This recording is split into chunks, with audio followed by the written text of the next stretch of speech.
special guest.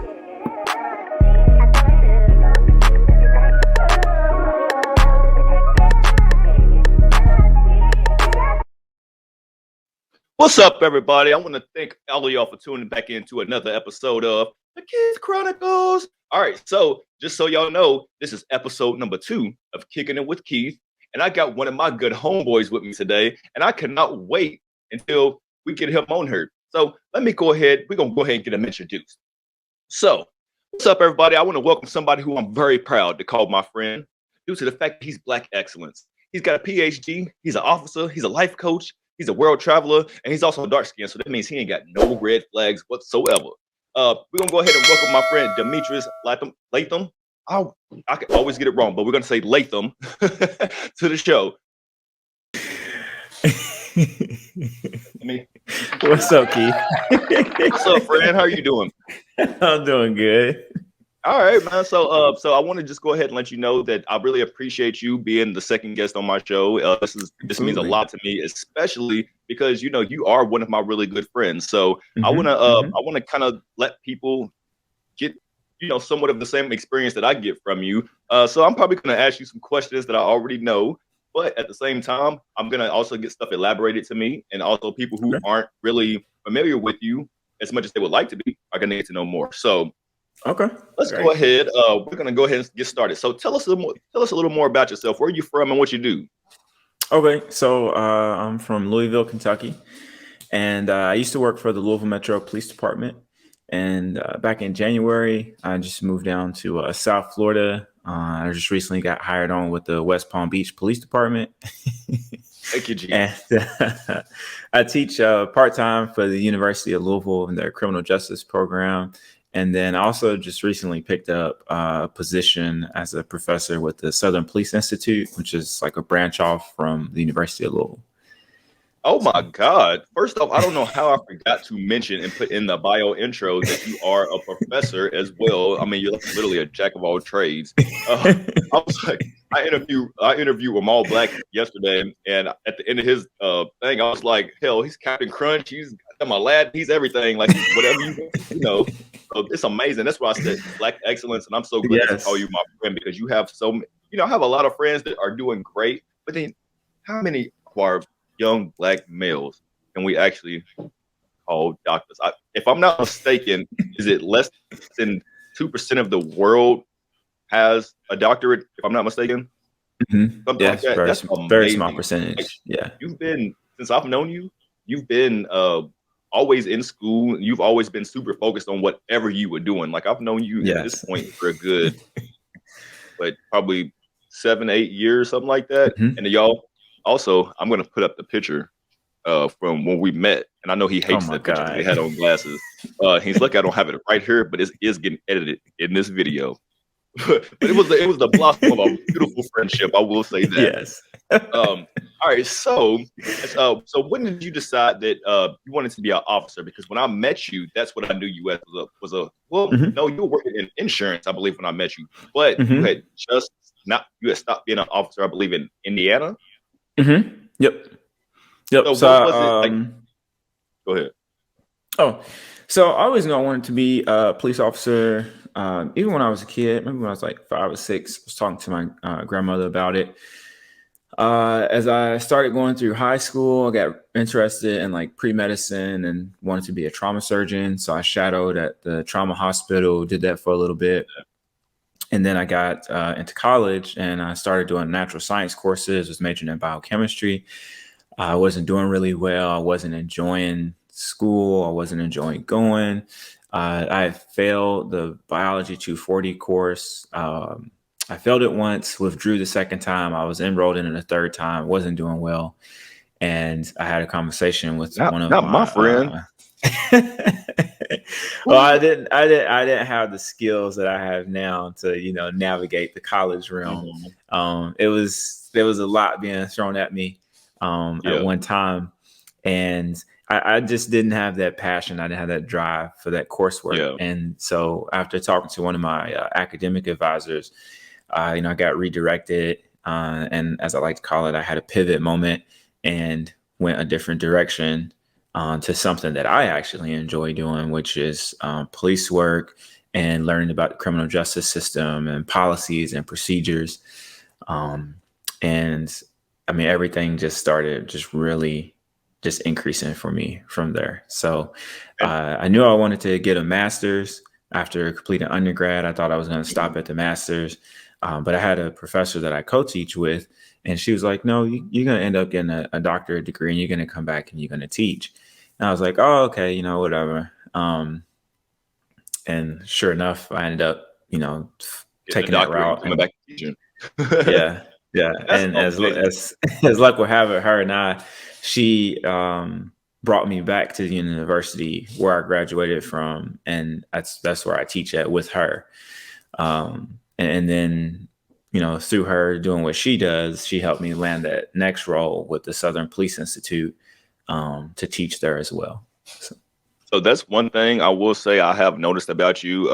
Like if y'all ever go to Demetrius's like Instagram or his just whatever social media he has, you will notice that he definitely keeps in touch with a lot of his mentors, people that when he was younger or in school, I've seen, he might post a picture and be like, I ran into my professor, the one that helped me not want to drop out. You know what I'm saying? So I think that's amazing to keep in touch with people who have been so instrumental in helping you actually formulate your path. Because when you are in college, I mean, a lot of people, they do go to school for stuff they really just want to get a check for, really, and then they are unhappy when they go into their career. And so that's pretty much the prime example of that's pretty much the prime example of like when you love your career or when you love what you're learning about, it doesn't seem as much of a hassle or a job. So that's good that somebody was able to push you in the right direction. I do love that. Absolutely. Especially, and another thing, I noticed that a lot of them are, Caucasian people. And so for me, I think it speaks volumes. And I'm not saying every Caucasian person has any type of prejudice, but I think it speaks volumes for, these older Caucasian people to actually take you on and really want you to do great and do, you know what I'm saying? Like it's I feel like you really don't see that as much. So shout out to them for that. Yeah. I would say, circling back, like inherently people do want to see you do well. You just have to make sure you're aligning yourself with the people that want the best for you. Right. And I've been very fortunate to meet a lot of good people in my life. And that's why we're able to stay in touch and able to help me, move along into new things. I had that when I worked in Clarksville. When I transitioned into insurance, I had that. When I transitioned into Louisville Metro, I had that. And even now, my transition into West Palm Beach, I still have that. So I've just been really blessed to have a very strong and ever-growing network. So. And he's also blessed to have me as his friend, y'all. Don't forget about that. Yes, I ain't gonna let him forget me. I'm just playing, Fred. So yeah, you did mention that you were a part of the Louisville Metro Police Department. And one thing that I want to know, and I'm not going to get too specific or mention any certain things that happen, but I just want to ask you as a Black officer, because I know, I'm here in Arizona, and when all that stuff was happening with Black Lives Matters, there was riots, there was just upset and unrest everywhere. I personally had a lot of anxiety. I had so much anxiety. And I mean, that was just like, I would wake up out of nowhere and just be like, oh my God, I'm scared for nothing. Or just like, I don't know. So I just want to know like how that affected you. Like, did you have like what is the word I'm looking for? Did you have a escalated sense of anxiety through that time because you were a Black officer in Louisville, Kentucky? I want to say it was like, it wasn't overly like escalated. There were a lot of threats of violence against the police. And it wasn't like contained to just like white police officers. It was anybody in a uniform, anybody driving a police car. And I lived downtown at the time. So I only lived like maybe 5 blocks from the protest zone. So there'd be a lot of times where I would have to change clothes and swap cars and stuff at the police station and then drive home. Or if I did have my patrol car, when there was a lot of like protest activity, I'd have to park it in the garage, and then like wear street clothes to work and then change at work. And, do that because there was so much happening, roads around my apartment building were like blocked off. So, having to get off work and like zigzag, through there. Or sometimes I would be leaving for work and then a protest march would start. And, I'd have to figure out a different way to get out of there without driving towards the protest area. Or we'd be at work, dealing with stuff, shootings. One time we had the Walgreens at 34th and Broadway. It was getting burglarized, and we went. I think there was like 10 people inside of it or something like that. So we went and we had this whole building locked down. And this was the first time in my police career, really, and probably everybody's, that there was this like mass mobilization through live streaming. So one person would show up on the scene and start live streaming, and then all these other people are jumping on the live stream, and everybody's like, all right, we're going down here. So all of a sudden you go from having this contained scene where you're working on getting these people extracted to now you're surrounded, by a whole community. So it was crazy. We had a SWAT team out there. We had, like 30 officers, and then we had like 2 helicopters flying around with the spotlights on. You have to have EMS on standby because you just never know what can happen. And so while you are dealing with a lot of the fallout from stuff that you didn't have anything to do with, you're still responding to calls for service. You're still responding to the domestic violence. You're still responding to everything else that's taking place because it doesn't stop. So I'm so glad to be on the other end of that. And I one thing I will say is, just from being your friend, and I think that was probably around one of the times where we were, because a lot of friends, they fade in and out of time. And I feel like we were fading back in really close at that time. And I feel like if I opened up my phone right now, I'd probably find some messages like, Demetrius, are you okay? Like, I'm just checking on you. I'm really sorry. So I don't, I'm like the overbearing mama. I don't know, whatever. But like, I'm so glad that you got on the other end of that, because honestly, even me being in Arizona, that I had anxiety for you, just being your friend. So so I used to have to text people when different stuff was going on, send text messages, hey, I'm not involved in that, or I'm at the division that's happening, somewhere else. Or there were times where I did have to go down to the protest zone to work, like the first night. I was down there when 7 people got shot. And before I went, I had text my mom, hey, they calling for every available officer in the city to come down here. So I'm just letting you know I'm getting suited up. I don't know when I'm getting off, but I'll try to text you throughout the night. She didn't get one person shot, and I would have ran the other way. That's why I can't be no cop. I would have heard casual. What? What you mean? Like we dressing casual? But I'm sorry, friend. Look, I didn't mean to cut you off, but what? 7 people? What? I've been like, look, I'm not going to even be able to give y'all 2 weeks notice. My printer stopped working.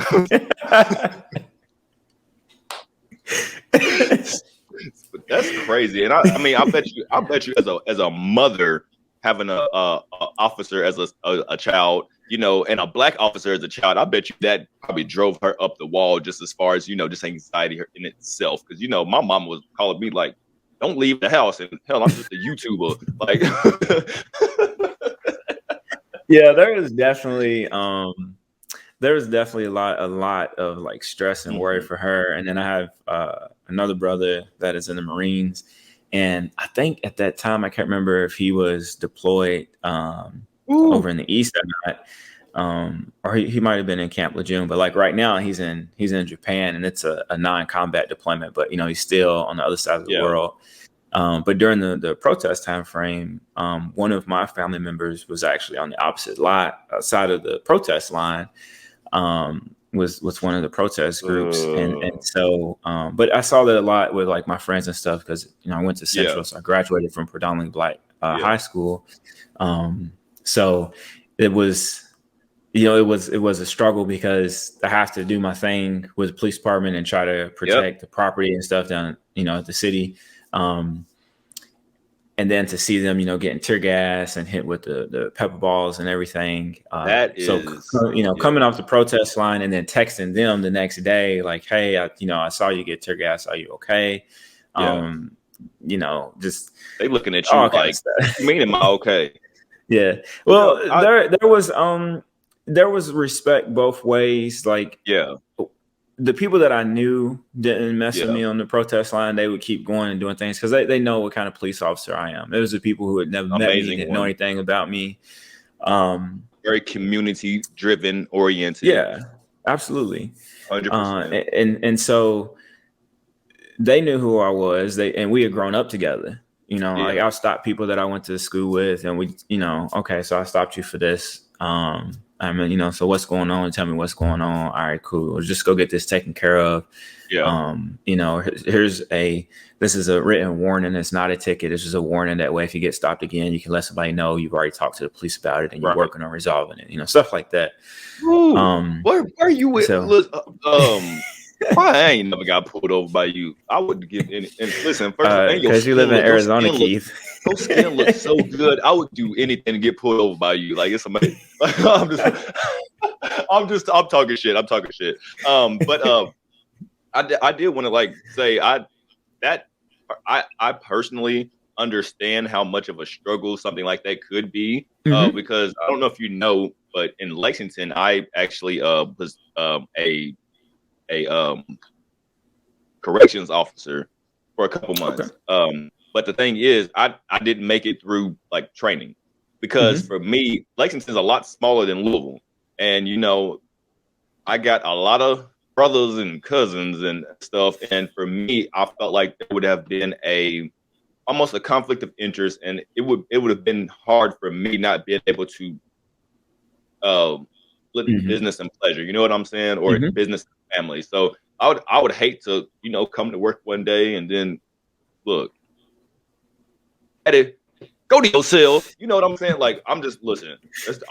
I'm just letting you know what kind of family I got. So you want to do the right thing. Sometimes you got to be like, look, I don't know. All my whole daddy side of the family's in there right now. So do I want to be in there being their daddy? All right. So as far as so on less of a serious note, so I do know that you are now you are a life coach. And I am. One thing I'm gonna say is, y'all, look, I don't know about y'all, but I get it for free. I get it for free just in a group chat. I'd be like, hey, friend, I'm stressed. And he has always given me the best advice. So let's talk about maybe your transition from police officer to life coach. Because, obviously with your PhD, now you have that doctor. So it's like, oh my God, my friend's a doctor, y'all. Hold on real quick. Hold on. Oh, I love it. So yeah, what was that transition like? Like, what made you say, because you obviously know you give great advice. So was it something where you just having a lot of people come to you? Was it something that you actually, it was one of the classes that, while doing your major, like you're getting your degree, that was something that stuck out to you? What was it? So I've always just liked helping people make decisions, see their strengths, see their weaknesses, and just kind of work through that.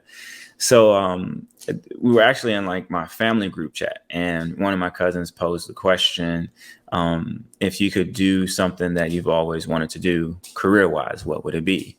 And so everybody's listing the careers they want to do. And some people's totally opposite of things they've been doing for 15, 20 years. Right. And so I was like, well, I would want to be a life coach because I like helping people make decisions. Now, I'll say in policing, you're still very much a life coach. You wear a lot of different hats.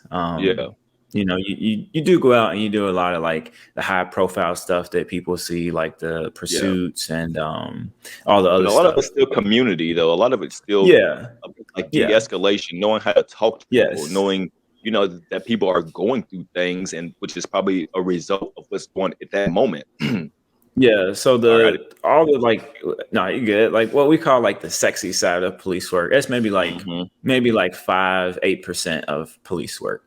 The less sexy side is doing all of the talking and the like trying to help people through their problems, right? Because they have these massive problems, these serious breakdowns in relationships, and then they call the police and they expect for you to come in and resolve 10 years of trauma in 20 minutes. You know, we need a permanent solution right now. And so one of the things that I always used to say was, listen, we're not going to be able to fix this in 20 minutes, even if you call us 5 Judge times. Lantola. Well, they want you to come in. They thank you, Oprah. And you're gonna drop a great word. You know, and your mama's a crackhead, beloved. I'm just playing. You know, like I love it, y'all. This is not a TV show, right? It's like real life. Like I remember funny story. This is a true funny story. So it's like 3 a.m. We get a phone call from a young lady. Her mom is trying to take the keys to the van. She's intoxicated. She's trying to go drive drunk. Okay, great. So we drive up the road, and sure enough, there's a lady in the van trying to pull out of a parking spot. I say kid, but she's a grown woman. She's trying to get her mom out of the van. So we get her out the van onto the porch. So go up to the porch. I'm like, ma'am, what's going on? She's like, okay, I'm gonna be honest with you. Me and my husband been having problems, and so we tried to have a threesome. But then I noticed he was doing her more than he was doing me, and so then I got mad. And then all this other stuff comes out. So like, all this other stuff is coming out, and like me and my partners are looking at each other like, first of all, it's 3 a.m, and it's cold, and you're drunk, like just bang, bang, bang, bang, bang. So I was where's the girl at? Is she still in the house? Well, no. Okay, this is the other thing. So after she got mad, the husband took the other woman and left, I guess, to finish doing her. I don't know. But, so I was like, okay. I said, okay, so what did we learn today? What did we learn? She was like, what do you mean? No, what did we learn? I said, here's what we learned. If we're having problems between the two of us, we don't introduce a third person. This is the first thing that we learned.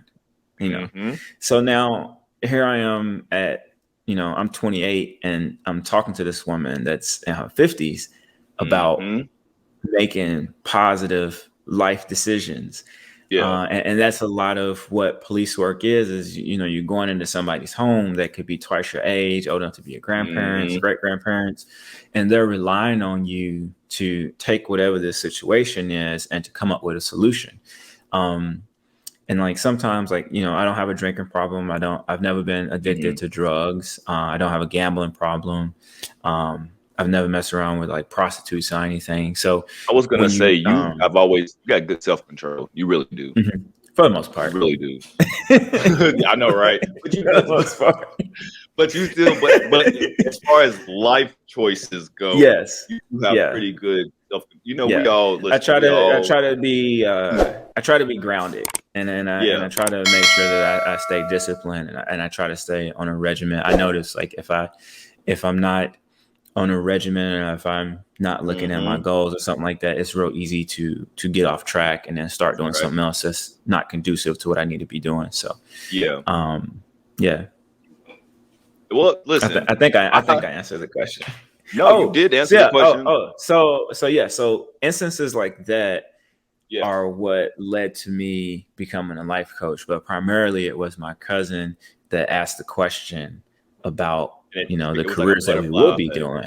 Yeah, and that was actually back in February of this year. She asked that because we were talking about it. I took a screenshot of it. So I know it was Janet. It was Janet. No, it was my cousin Felicia. Oh, okay. Yeah, this was Felicia that asked it. Yeah.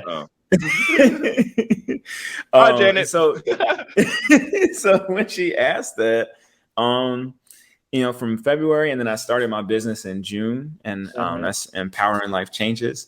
I started that in June, and then everything has just started going up from there. So I do the daily affirmations. I've started to create some other content, which is kind of like the midday pick me up. So a few days a week, I drop that in, and that's like probably about 8 or 9 like slides that I create, which is different things, different affirmations. I love all of them. Yeah. Thank you. Listen, if y'all are not already following him, if y'all don't have a plan on going to follow my friend, trust me, I'm always posting his stuff on my story. So if you ever need a good affirmation, go to his page or go to my story, because he's always going to help. He's going to lift you out of whatever you got going on for real. I'm the comedy. He's the one with sense. You know what I'm saying? Like he's. And then and then I follow that up with the podcast, and so that gives me the ability to kind of reach I hope a larger audience, and I get to share some of my own personal experiences as well as things that I've learned, and I get to really tie everything in together. Okay, so one thing I do want to get into, because obviously you have all these accomplishments, degrees, you have a lot of stuff going for yourself. So I do want to know, like, what is something that you are most proud of? Like, what is one of the things that you've done that has been like, I'm so glad my mama got to see me do this? No, for real, because that's what a lot of us do it for real. Yeah. Well, I mean, I really have done a lot. Can't take anything away from that. So real. No, for real. So I feel like, everything, and it's so funny I asked that question, because I was telling this to Jay. Everything that I've ever said I want to do, I at least make sure I reach out and touch it. I may not be successful, but I get my hands on it at least. So I think the thing I'd be the most proud of is like my mom being able to see me help her raise my 3 younger brothers, because everything else, really comes after that. Like I started raising them when I was in like 3rd grade. So helping them with homework, taking them to school, going to parent-teacher conference, taking them to the doctor, get their haircut. So I don't think I knew you had that many siblings. I think I knew you had a brother. 4. I have 4. That's crazy. I didn't know that. Yep. Do y'all all look like? No. So my older brother and I, we have the same dad, and then my 3 younger brothers, they all have the same dad. I mean, we one time. Yeah. I was working at the gym, like checked in and was like, Demetrius, I was like, are you still my friend's identity? Oh, sorry. Not that I'm trying to put your daddy's name on blast. Same name. I don't know. You know what? I will say. So wait. That's a totally different story. So him and I have the same name. Yeah, him and I have the same name. But when I was like 16, it came out that he's not my dad. Now my dad and I do really look alike. Yeah. Oh, you know what? If I can be honest with you, Demetrius, same thing over here, bro. But my daddy's listen. My name is Keith Wayne Riley Jr. My daddy's name is Mike Anderson. Okay. Yeah. So how am I junior with my daddy named Mike Anderson? Listen, things happen. It happened, Mama. And all you can do is just roll along with it, and make the best out of it. And in fact, we had, so yes. But you have met my real dad. He's we look just like, same body build. I mean, like same teeth, everything. Really? Yeah, everything. Oh. Yep. We might have to go find his daddy for real, y'all. I got a couple, I'm just saying. I'm taking that out too for Jay get mad. I know he gonna watch this.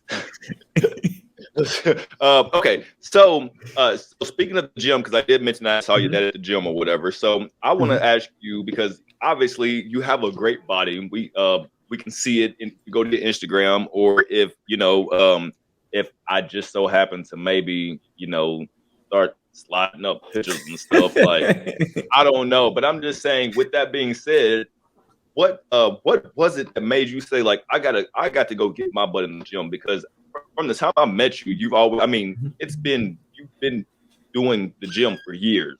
So what was it that was like, I don't want to just be sitting out here with a bird chest? Like, was it for health reasons? Was it for like vanity reasons? What was it?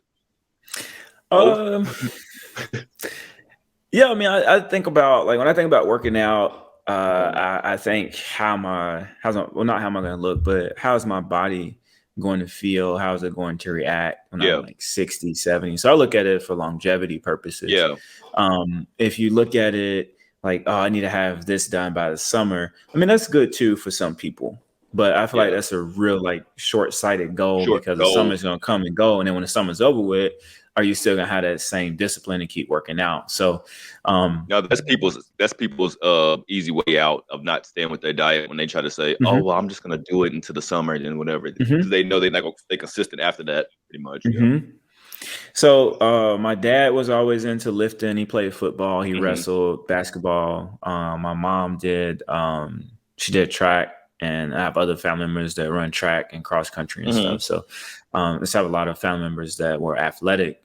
So I believe it was probably just in, like, our family gene pool.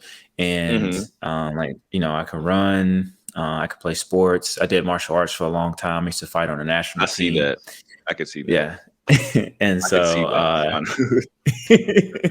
listen, I'm gonna tell you this. My first time meeting this man, so it's so crazy that we were living in the same city but had never met. We had met while we were in Florida visiting a mutual friend for his birthday.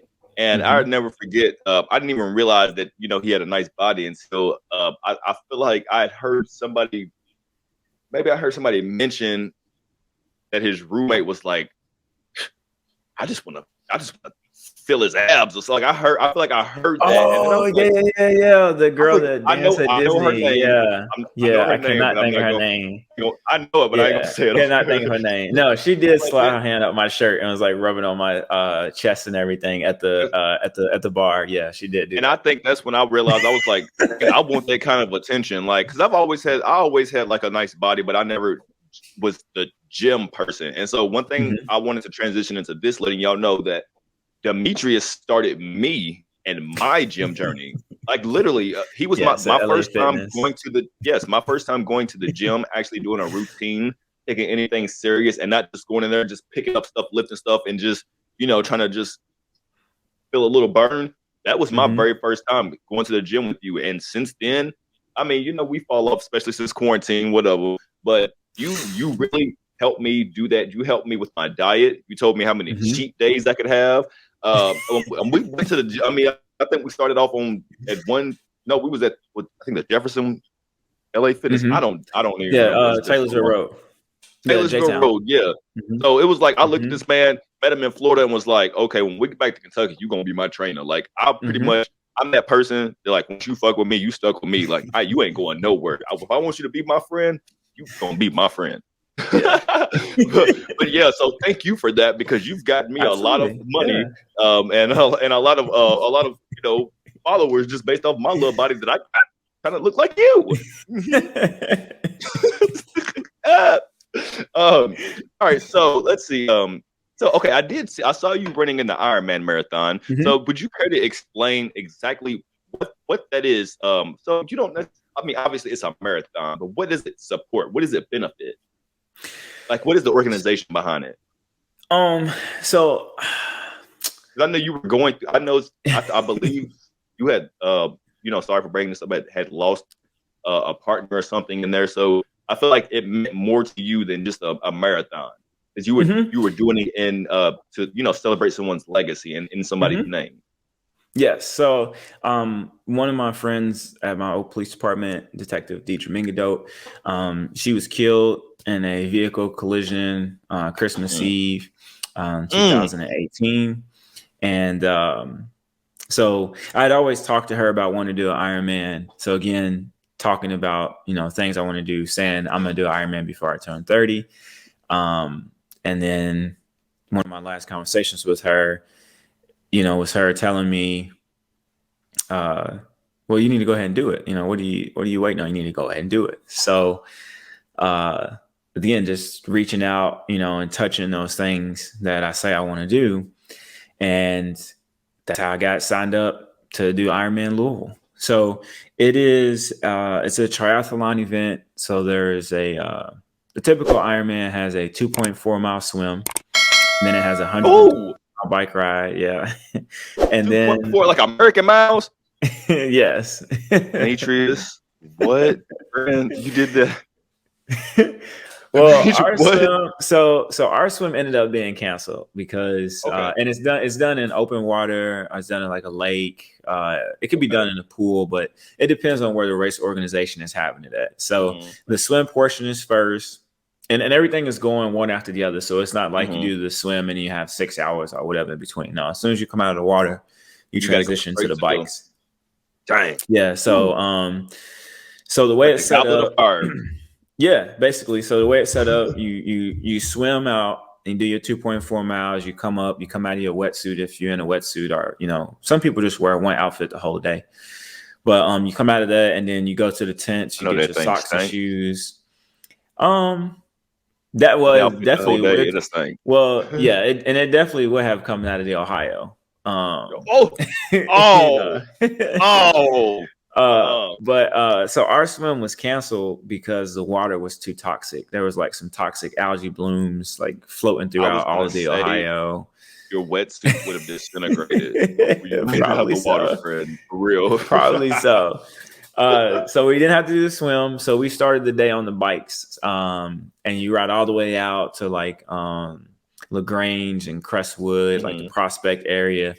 And then you come back into town, just 112 miles. And then off the bike, you go put the bike up, change shoes. Some people change socks too, in case you get a lot of sweat and stuff in there. Because then you go out and you do run a full marathon right after you get off the bike. So you asked like what all do they do? So Ironman supports a lot of different things. They support kids, animals, like what? You ran this many miles, friend? Yes, 26.2.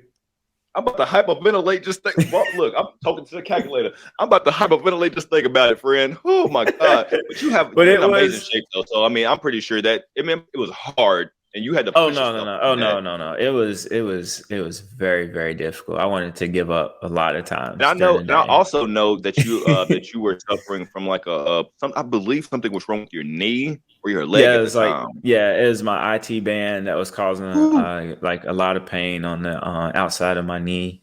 I had been trying to thank you. I had been trying to manage it with of course ice and heat, stretching. I was doing yoga. I was driving to Atlanta like every couple weekends, going to go see a guy named EJ, phenomenal massage therapist in the Atlanta area. I was doing cupping. I did dry needling. I did acupuncture. Cupping is they put that they put that suction thing on you, and you have like those red marks on you. You use it on your leg. Yeah, so it's used to manipulate the blood flow in the area. Yeah, to kind of speed up recovery and stuff. But I mean, I did. My face. Get some of this skin together, so I can look like you. Shit, it's dark. Well, it's dark over here for a reason, friend. Well, I live with an esthetician, so. Oh my God! Yes, listen. When I was going through your pictures trying to figure out which one I wanted to put on her, I was looking through there and I was like, "This man's skin is freaking amazing." Listen. Okay. And you know what? Since we're talking about like the whole fitness Ironman thing, since I didn't get to show what I thought I was gonna show, y'all can see him right here. There's the body. There's what my friend looks like. So guess what? He's a doctor. He's an officer. He could be a damn model. You know what I'm saying? Look, 15 things can be true at the same time. Ain't none of it, what is it, mutually exclusive. You can be all of the above. And you know, like it's just like that's what I'm saying. He's literally black excellence. Like he's a black ass nigga. I'm gonna take that out because I know you don't want me to mess your brand up like that. But he's a black ass nigga. Okay, yeah. So go ahead. So real quick, go ahead and explain to me again what they do benefit, and who they do help out. The Ironman Corporation or Marathon. Okay, so it's like IMF, the Ironman Federation. So they help out a lot of different organizations, medical stuff, animals, kids. They just recently had a young man that completed the Ironman. I think the Ironman Florida. I think a year ago. I believe it was a year ago. He had Down syndrome. He's the first person with Down syndrome to ever complete an Ironman. So he did the swim, the bike, and the run. We have no excuse. Yeah. So, so the thing about like the Ironman is only like 1% to 2% of the world population will ever complete one, because right. When you look at what all it requires, people just like, nah, I'm not, getting invested in that. So, friend, you are also 1% or 2% of the world that got the doctorate. So it don't surprise me whatsoever that you are the 1% or 2% of the world that finished that Ironman race. I'm not gonna quit bragging on you. I'm sorry. I hate to keep cutting you off, but like every time you say something, I'll just be so much more proud of you. So keep talking. I'm sorry. Go ahead, friend. It's my friend, y'all. It's my friend. That's my friend. Yeah. But I felt like for me that was like the pinnacle of like my fitness success. Like I never wanted to be like a huge like bodybuilder or anything like that. Yeah. And I'm pretty sure like anytime that you and I have worked out together, I've always preached like quality over quantity. Absolutely. And having like functional muscle mass so you can actually like use it. So like when I thought about being like really in shape, like really testing the limits of my fitness, I was like, I'm gonna do an Ironman. And you're like me. You want to be big, but you don't want to be like bodybuilder big. Like you know what I'm saying? Like you don't want to. I feel you, because at that point, like you was like, oh, I can run. You get that big, you're gonna be too big to slide through the earth. Yeah, like, and I want to be able to. And I always think of things in terms of like fighting, and it comes from my martial arts background. Like I still want to be strong, but I want to be fast. Yeah, absolutely. I want to be able to react to stuff that's happened. I want to be able to move, and manipulate somebody's body. So those are the things that are always in my head. Like even when I'm getting dressed for the day and stuff like that, I'm thinking about what's going to happen. Yeah, absolutely. Like this shirt's too tight. I can't. It's too tight. Aerodynamic. Like what? It's too tight. Yeah, for years, like probably well over 10 years. Wow. When I go into the fitting room with a pair of pants, I always like see if I can kick in the pants. If I can't kick in the pants, I'm not wearing them. And I got other friends that do martial arts that we do the same thing. We were talking about it one day. We do the same thing. I don't know. We're gonna see, because I got them a little tight. But I can't. So even if I didn't have these on, I can't do a full kick no more, y'all. I'm getting a little like whatever. But maybe I do need to start doing that, so I should probably start trying my pants on when I buy them, instead of just like getting them and then being like, oh, they don't fit, and I leave them in the closet. So let's see. What is something that you are good at that nobody knows? Like, are you you like to fix stuff, or do you like to cook? Can you like I don't know, like can you ride a dinosaur, friend? What is something that nobody would know, like that would just like surprise people? Like, do you sing? You look like you sing. No, I don't sing. No. Most of the times when you are a good public speaker, you don't get the gift of singing. Like, God, God knows when to cut you off. Yes, he does. So, yes, he does. Something that most people. I just got mad. I'd be like, "Ooh, why that why can you sing? I can't." I'd be getting mad. I mean, everybody that knows me knows that I do really well with animals, but I like to work with my hands. So before I got my new car, I used to do a lot of my own maintenance. So I used to I could take like a book. Like it's a book called a Haynes Manual, or I could watch a YouTube video, and I can change brakes. I could do oil. I could do rotors, like, you know, all that kind of stuff. So that's why we get along. We like we the gay. Listen, I'm gonna just say because we the gay men, we get our hands dirty. Like I love, like honestly, like that's probably a lot of the reason why we connect, because we like to. Never mind. I don't know. Like I don't want to say the wrong thing to offend nobody, but you know, some people just don't. Some people just don't get it. You know what I'm saying? Like I can fix your car, build you a house, probably, and it's all from YouTube, Haynes manual. All right, so I'm sure. I'm sure like living in Miami is amazing. I'm pretty sure the views that are out there are amazing. I'm pretty sure like just the nightlife, everything is amazing. But you're Miami adjacent. Like, you know, like you don't live in Miami, but you're what, in Coral Springs? Mm-hmm. Okay, so with that being said, like if you could live anywhere, to, you know, like if you could think of one place that would be a good place for you to be a good cop, you know, if you could live anywhere to be like to further your career as a good life coach, you know, or like if you wanted to further your career, like just where's where would you like for your last place to be?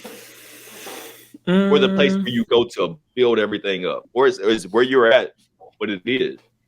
Because I want to come where you at. Like, I'm so glad you stayed there. Oh my God, I'm so glad I got a friend to live in Miami so I can come visit y'all. Woo.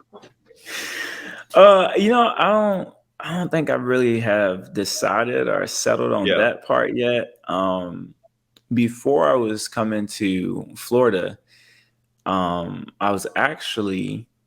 just recently visited Portugal, over in Lisbon, and man, it's so nice over there. And so I have a friend. Was that this picture?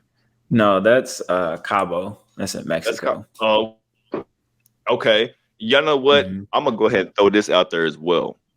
He stay traveling. We have a birthday trip.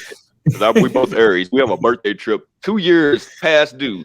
His ass won't go to Cabo. Well, we had the trip. We had the trip planned, but then COVID happened, and for the first time, apparently for the first time ever, Vegas shut down. Like everything. Oh my God! Shut down. So, oh my God, Vegas shut down, and then my spirit shut down right after that. All right. So, what was you saying about Portugal? Yeah, I'm sorry. But excuse me, I had a friend that was working in Zurich, Switzerland, and so I had flew to Zurich to see her, and then we took another flight to Portugal. And I mean, we just fell in love with Portugal, and we had started looking up like property over there, and how to get this gold card, and just all this other stuff. So we were actually looking at moving to Portugal. So I think it's probably like really safe to say that if I was gonna go somewhere, I would want to buy an island. And you probably listen, y'all. He probably got enough USD in his savings account to go do whatever he's talking about doing. Because, like you said, when he says he wants to do something, he makes sure he at least touches it. He'll buy a piece of sand off that island if he can't afford it. I promise you. You're right about that. I promise you, he's gonna buy a piece of sand off that island if he cannot afford it. He's gonna get it. A palm tree, something. Well, I think that is that's what I would say. Yeah. Okay. All right. I think maybe if I could ever get a passport and be able to actually leave and go somewhere, and maybe I go check out Portugal and want to move there, but I don't know. Like I told you, but the one time when I was moving to Arizona, I was driving through New Mexico and thought I needed a passport to get through there. So whatever. All right, friends. So look, I want to go ahead and we're gonna change the mood up a little bit, and we're gonna play a little game called This or That.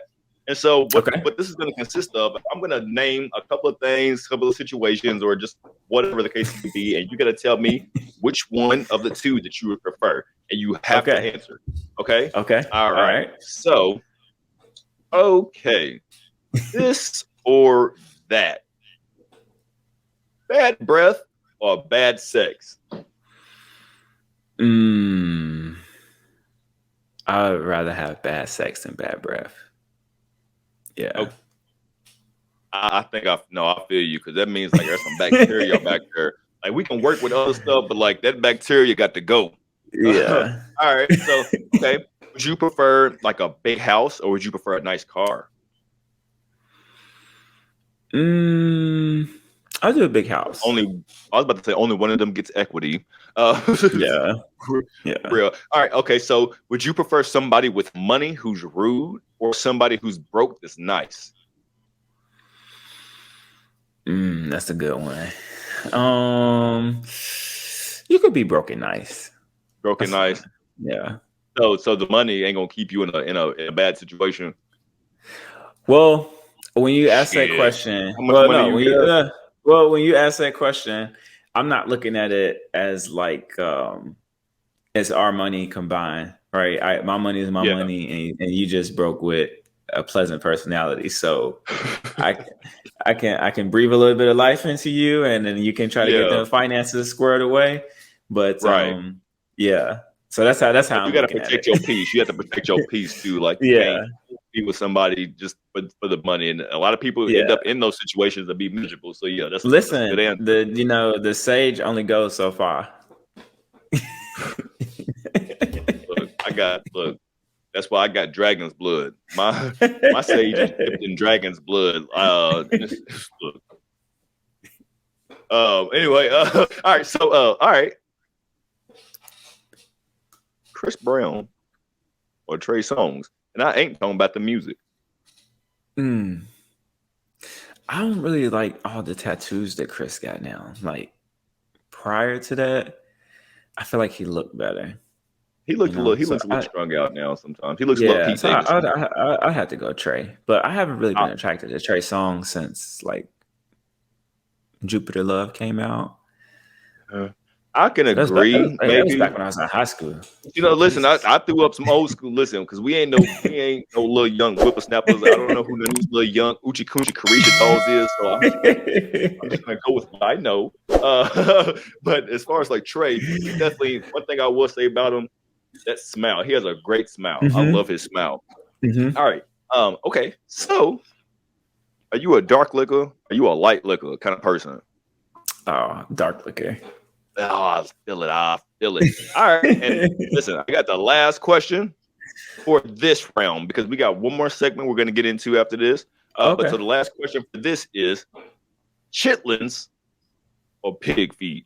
And you have to answer. Okay. So, full disclosure, I don't eat either one of them. I think they're both disgusting. But I'm sure you've tried both of them to know they're both disgusting. Oh no, I haven't. No, honestly, no.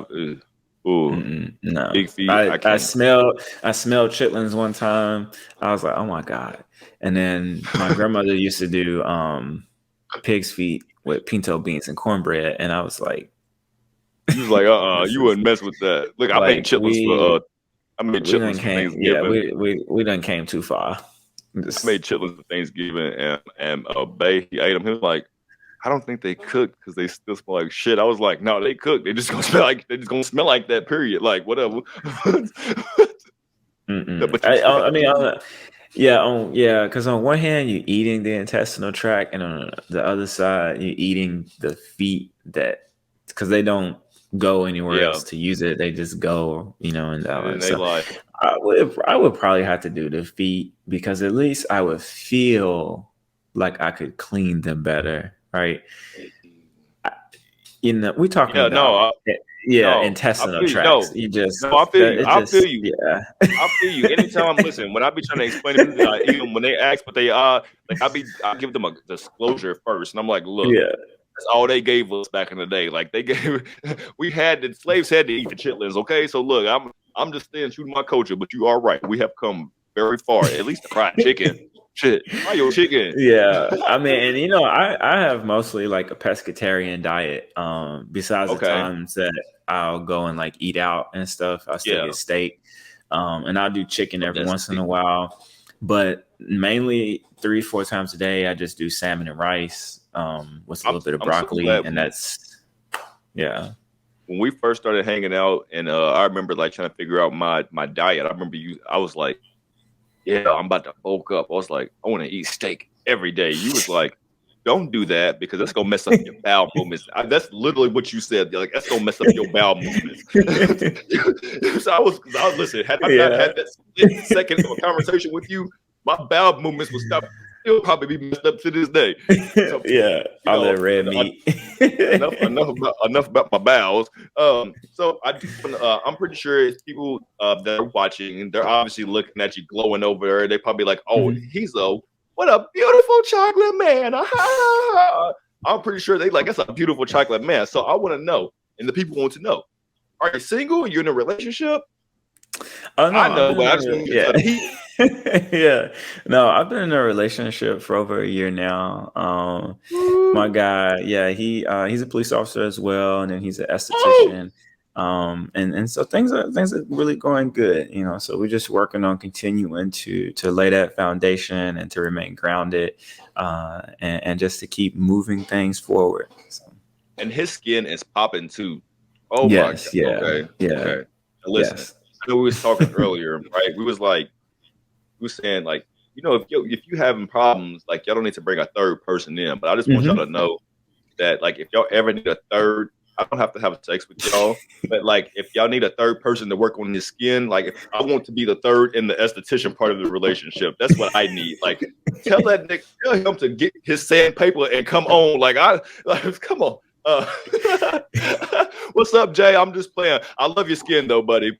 All right, so okay, so let me I do want to ask you this. So, obviously you've been with Jay. It's been over a year. It's been some time at this point. What was a quality, or what are some qualities that when you find, like when you see in your partner, like you're like, that is like, I have to have that person. Are you the kind of like goes for the looks, or do you prefer the I guess like the not beauty and you know what I'm saying? Are you the type that goes for the looks, or do you go for the substance? So, of course, like the looks, those kind of like just surface things, kind of like bring this person to your attention. But absolutely. On a more deeper level, before we even get serious, I'm looking at relatability. What kind of conversations are we having? Do I feel like mentally stimulated? Once our interactions are over with, like what does my energy feel like? Do I feel drained? Do I feel replenished? And then I mean, he can attest to this. One of the things that I told him, I was like, before we actually become committed to one another, like I need to see you hanging around your family and your friends. And he's like, why? Yeah, I'm like, I just want to see you all's interactions, and that's like a big thing to me. It's again, seeing how you handle people, seeing how people handle you, because it's very easy when it's just two people communicating. And I was actually talking this about, with a client earlier. It's very easy in the first few months that somebody's able to like put on that face that they want to show you. And then over time, a representative. Once a few months rolls by, they can't keep up that facade, that image, and you really get to see the person you're going to be dating. And that's when you have to make the decision. Okay, yes, I can keep moving forward with this person as they are now, and see them, as they get better, but still been able to accept them throughout the process. So, meet them where they're at, but still have expectations for them to grow. I heard somebody say one time that their test is, she's like, I'm just going to take him to the restaurant and see how he treat the waiter. If he's mean to the waiter, I know he's going to be mean to me. I mean, sometimes it could be little things like that. Like if you don't look, if you know you ain't about to meet his family, take him to a restaurant and see how he treats the staff. I'm just saying, it's just a little thing right absolutely. there. Yeah, absolutely. All right, so okay, so obviously y'all are in in a healthy, committed relationship, and I'm super happy about that. Like I can't wait till we go on our first couple trips, like our couples trip and stuff like that. It's gonna be amazing. But I do want to know, and it doesn't have to be pertaining to your current relationship, but I would like to know, what is something that you would consider like a deal breaker, something that would be a non-negotiable for you? I mean, something that I've always like really focused on is like poor money management. So that's like a big thing, because a lot of couples find themselves in disagreements when they start having issues with finances. So huge. Before I get committed to somebody, I'm always kind of paying attention to how they spend money. What do they spend money on? And then I have to see you at the different seasons of your life. So like when you're up, when you're down, when you got money, when you don't have money, because you're going to get different versions of this person as they progress to these different like emotional spectrums. A big deal breaker for me has always been like finances, because the more time you spend with somebody, when you start like living together, looking at buying a home or it, for now all couples, when you start looking at raising kids together, what happens with your money is now affecting my money. Agreed. And then now there's the potential for there to be like a loss of trust. If you taking money out of this account without telling me, or this is supposed to be a savings account and you draining it, now we have a problem. And then you lose like your sexual intimacy, your emotional attachment, and there's a lot of resentment, and so it's just So I've always said, when I'm broke, my penis doesn't work. Like if I'm like when I like seriously, when my money ain't where it needs, like I cannot like ain't no let's cuddle, ain't no I can't think straight. Like that's just what it is. So I completely understand you when it comes to like I can't be with somebody who's spending all of our money, especially when I'm trying to keep it in a pot. Because listen, if you want Junior to work, you better quit spending all my money. All right. So I have another friend that is is the same way. Is like when there's issues with his finances, like he's not interested in having sex. He needs to rebuild that financial security, because financial security equates to stability. It does. And so when you don't have that then becomes a focus, because I think one of the things, I know I'm off on a little tangent, but I think one of the things that we don't really think about when we turn like 18 and we get our high school diploma, we're like, I'm grown. Can't nobody tell me what to do now. I'm about to move out and get my own place, get my own car. We don't recognize how short 30 days is. And then I was explaining this to my younger brother when he got his first apartment.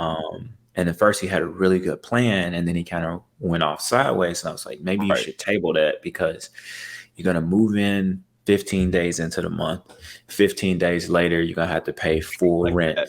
30 days later, another full rent. And you want to try to minimize these additional layers of stress by rushing into different situations. So, I heard a financial coach. Her name is Dr. Lynn Richardson. I heard her speaking one time, and she was saying that she was like, as long as you live paycheck to paycheck, you're going to always have a lot of stress on your shoulders, because you're always going to be, how do I do this? How do I get that? It's always going to be that, and you're never going to give your time. You're never going to have any time to mentally rest, and it's going to drive you crazy. So that's the thing. Well, she says living paycheck to Monday, which means your check is gone by Monday. You get paid on Friday. But yeah, I definitely agree with that. And finances are definitely a huge factor, especially when you live together. So you definitely want to make sure that you have somebody that has the same, at least, scope or goal or understanding of how you want your money to be, at least. I'm gonna just say that. Absolutely. And then the other thing for me, especially like just growing up in my background, has always been domestic violence, and that manifests in many, many different ways. If somebody is trying to withhold money from you, or withhold your ability to come and go as you please, even if you're trying to get out of the relationship, and they refuse to allow you to exit their relationship. A lot of times when we hear domestic violence, it's people think like physically being assaulted, but again, it manifests in so many different ways. Emotional abuse, which is sometimes even more painful than physical abuse. To be honest, I mean, not to justify one or the other, but it really, sometimes those emotional scars, you can heal. You can heal from somebody, you know, blacking your eye. But if they blacked your life, you ain't gonna, like, that's something that's gonna really stay with you. So I could definitely understand your aspect, like your position on that as well. I'm making, like, if I can come up with some more questions, we can, like, make this like a 2 segment. And I also kind of want to bring you on to like also do like I kind of want to have you and Derek on here together, like, so we could do like a panel discussion about things that, not, I don't want it to be like messy or nothing like that, but like, just it could be a current event, it could be our perspective on certain things, because I feel like in our friend group we're three very, very, very, very different people, but somehow managed. And I love that about us, because we have different just demeanors and just everything about ourselves, but we still somehow manage to come together, and we've maintained our clique, our 3-person clique, for going on to like 2 years now or something. 2 years. Yeah. So I would love to catch some of that magic that we catch, in our personal chats. I would love to catch it on camera. So as a life coach, I want to know, since you're so good at making decisions, and you have a good gift of discernment. I do know that. But I would want to know, I just want your personal opinion. Do you consider cheating to be a deal breaker? So when I was younger, I used to. Right. As I got a little bit older, kind of more mature, into dating, I would say no. So being in therapy, doing a lot of, research and stuff like that, you have to get to the root cause of the infidelity. Right. And now then you have to decide, once you get to the root, if you decide to do that, is it a relationship that you believe there is a chance of repairing? And also, are you going to be in a position where you can forgive the other person because they didn't have the capacity at that time to respect you as their partner? And then can you forgive yourself because of the pain that you had to endure, but also you're going to have to endure, because it's a very like emotional thing. So absolutely, even though you decide, okay, all right, we're going to stay together, we're going to move forward, we're going to work through this, it's almost kind of like PTSD, right? You're going to continue to have things that just, you could see an image or a smell or a song or something that could bring you back to that moment, and then you mad all over again. But I told you I forgive you, so I don't want to keep bringing this up. But at the same time, you really had me messed up when you did what you did. So there is this vicious double-edged cycle. So that's why I say you have to decide if you are going to be able to move forward. If the relationship is at the ends, and we already on the rails, and you done went out and did this, like. I will say some of those people, a lot of people, they say that they forgive somebody and then don't truly forgive them. And then that's just the thing. I don't know if you've seen the video I posted a few days ago where it was like a thing where the person was like, hey, you can help me with the dishes. And then the other person was like, remember you, that nigga, at this time. And then they just got about the argument. But that's just, honestly, I've seen a lot of situations. Yeah, that's how it is. It's like, oh, I forgive you, but remember you did that. Yeah, you wash them dishes. Don't play with me. So, a part of that is not knowing how to positively talk to each other, right? And so then when you have these big issues that pop up, you do a lot of lashing out. So what I like to do is called like checking in, and I mean, we grow up kind of doing this, like, we do it in our friend chat and stuff, like, hey, how's everybody doing today, fellas? That's a check-in. Everybody checks in with how they're doing and stuff. In a relationship, you got to keep doing the same thing, where it's uninterrupted. There's no real time limit, but if you are pressed for time, let's say you got kids or whatever, okay, so set aside 20 minutes every week, every other week, where you can sit down and just really check in and talk about the current status of the relationship, because validate both of your positions in the relationship. Yeah, that's it. You know, sometimes people need to be reaffirmed. There could be misreads. or there could just be things, just stuff happening. And even in our friend group, yeah, the three of us, like you were saying, like, we're all different. And there's times where we all interpret stuff differently. And then it might take us a day or so, and then we come back and like, oh, okay, listen. I'm the only one to interpret stuff wrong in the group chat. That's what he's trying to say. I'm the only sensitive one in the group chat, y'all. It's me. It's me. I'm niggas. No, but it's really, but it's because we're just different. We've had similar but different life experiences. Yeah. And in relationships, you have two totally different people coming together to try to be two different perspectives a lot of the time as well. Yeah. And so that's the benefit of the check-in. So what I like to use with Jay is we use these cards from the Happy Partners Project. And they have 6 categories. So you both pull 6 cards, one from each category. And then you answer, both people answer the cards. So I have 6 cards. He has 6 cards. So when I read my first card, he answers first, then I answer.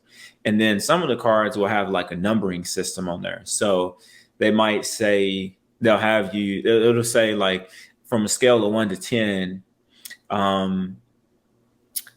it'll say like from a scale of 1 to 10. How are you feeling about this particular situation, or how are you feeling? Yeah, or it'll be like a trust related card. So you'll answer that, and then it'll say, what does that number represent? Because if you say, let's say you say 8, and I'm like, ooh, shoot, 1 out of 10, you said 8. Hey, that's a B. We solid.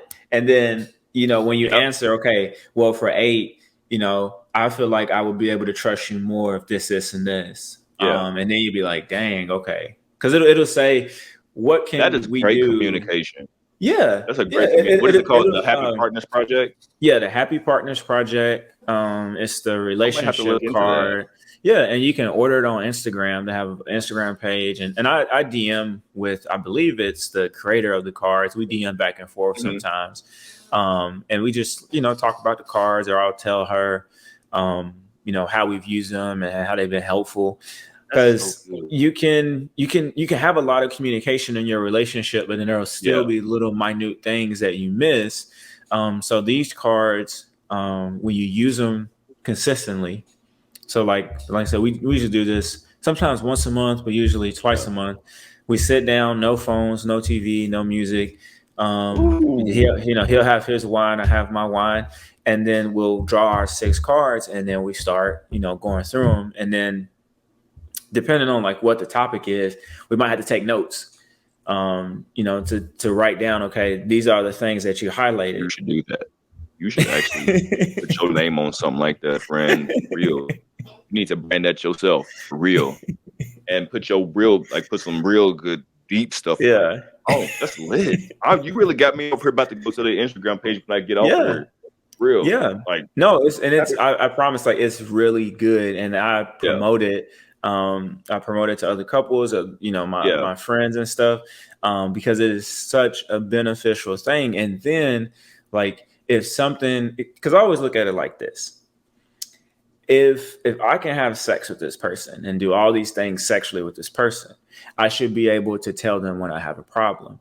But what you find is it's so much easier for people to engage in sex than it is to engage in something that might be hurtful to them or hurtful to the other person. So when you do the check-ins, it builds that intimacy bridge where you can come and say, hey, I need to have a check-in.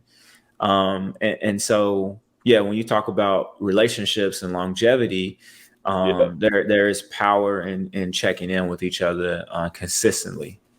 That is actually because a lot of times a person, like you did say, it's very important to clarify.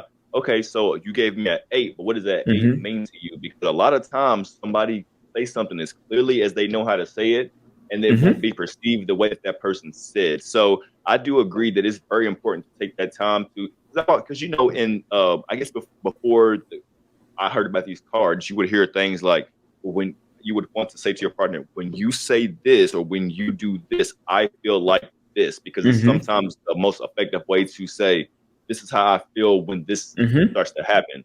So I think that's amazing that y'all actually take time to sit down with each other, because to be completely honest with you, I don't really see other couples our age taking time out to do things, to do the self work on their relationship. So I think that is absolutely amazing, for real. Like, and I can't wait till you get your name on some of them cards so I can promote them on the Kids Chronicles. I'm just saying, like, you need to hurry up. Yeah, I mean, I'm working on. I really am working on so many things. So I, the main thing that I was really focused on was getting hired on, down here. So that was like the huge focus. So now that hurdle's out of the way, and things have been going well with the life coaching and creating the affirmations. So I'm working on like a book. So it's one of the reasons that I like to ask people, like, what kind of content would you like to see? Because I'm building this book together, and then working on doing like a video podcast. So because I really like the audio component of the podcast, but people are more attracted to things that they can see. The video. So I'm working on that. Plus, listen, one thing you gotta use you're cute. Use that to your advantage. I hate to say this, but like I mean, for real, like, people want to watch just because. I promise you, I've had people leave comments on some of my sometimes, and they'd be like, I didn't hear a word that came out your mouth, but I was just watching you. Like, seriously, something. No, for real, that really happened. So like, yesterday I posted that the thing on Twitter, and Instagram and Facebook, where I was, asking for people's honest feedback on content, and I got a lot of likes and retweets on the photo, but I have very few people engaging about the content. Now, what I will say is I have about 216 people on Instagram that consistently go in and look at the affirmations every day, like consistently every day. And that's why I tell you, like, I don't really look at. Of course, I want it to grow, right? That's always the overall focus is to grow, but I look at the consistent engagement, and as long as those people who need the information are receiving it, then I feel fulfilled at the end of the day. That was actually one of the. That was actually one of the questions that I was gonna ask you. Because being a comedian, just my thing. Like, when I make somebody laugh, like, even though I will say this, the numbers ain't there, the money ain't there just yet. But like, when I make somebody laugh, I get so much fulfillment just in my spirit, in my soul. Like, I always hope you're having a bad day. If you see one of my things, and if it makes you feel good for even 30 seconds, I've done something. So is that kind of where you're coming from as well? Like, even until the that's how I know for a fact, friend, that is going to work for you, because I've been told many times that the people who do the stuff for the money, a lot of times it won't work out. When you do it because you love it and you get something from it internally, and you just love to help people or do for people, it's going to work out for you. And you already know over here that there's probably 1, 2, 3 segments in this video I'm about to put your podcast and stuff on. I'm always going to support, repost, do anything, because listen, support Black business, and support your friends, and just support. Like, I'm just saying, like Nene said, support me, bitch. Like, come on. That's my video. Support me, bitch. Shit. Okay, so make sure y'all go follow him on TikTok, Twitter. Don't go to Facebook, because that's just family. We all know how that's for family and high school friends. And then go look him up on Instagram, and make sure that y'all do support him. And this is not the last time that y'all are ever going to see him on the Heath Chronicles. And before I do let you go, my friend, I've already said this 15 times, but I need for you to understand, I appreciate you taking a chance on me and being my second guest on my show, and allowing me to to probe you a little bit. So I appreciate that. Thank you. I appreciate being here. So we're going to go ahead and end the show. And listen, I don't know if he knows. I'm pretty sure he's familiar, but I don't know if he knows exactly how the show is going to end.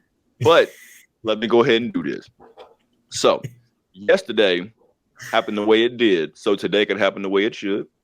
And today happened the way it did, so tomorrow could happen the way it should.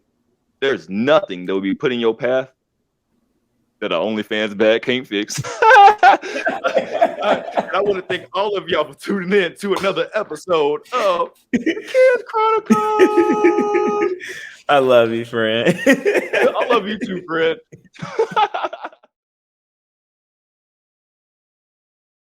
He's a model, author, musician. He's a dinosaur. He's Captain Crunch. He's all around jack of trades. This is your first time coming on an actual podcast, right? Yes, sir. All right. So basically, you that man of mystery that everybody wants to kind of hear what he actually got to say.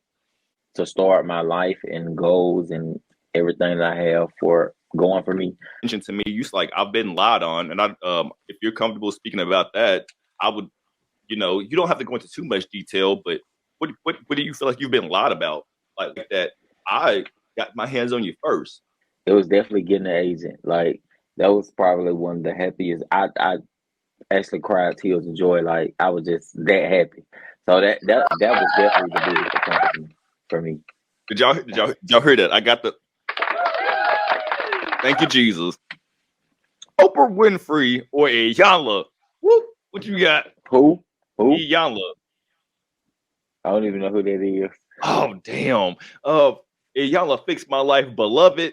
Oh